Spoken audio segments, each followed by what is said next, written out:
पिताया नानक जिस प्रकार अपना पाया जाकी लीला के माने सोते पाए पिता कदम किरण सूत सोत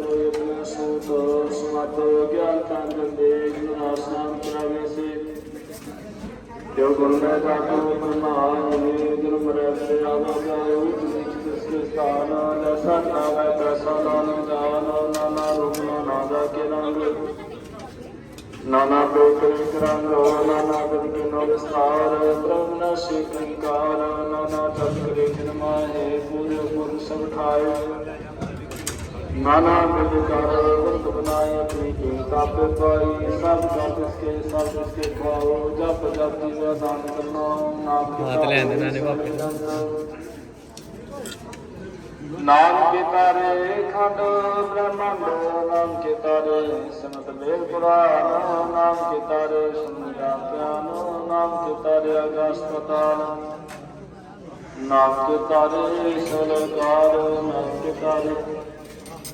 बुरिया सब भवन नाम के सुंदरे सुसमन कर सपना नाम लाए नाम को चौथे परमेश्वर रूप सत जग सत्स्थान सत तीन प्रकार सत की गानी सत समय समानी सत ब्रह्म जाकी जना सत मूल सत सत पत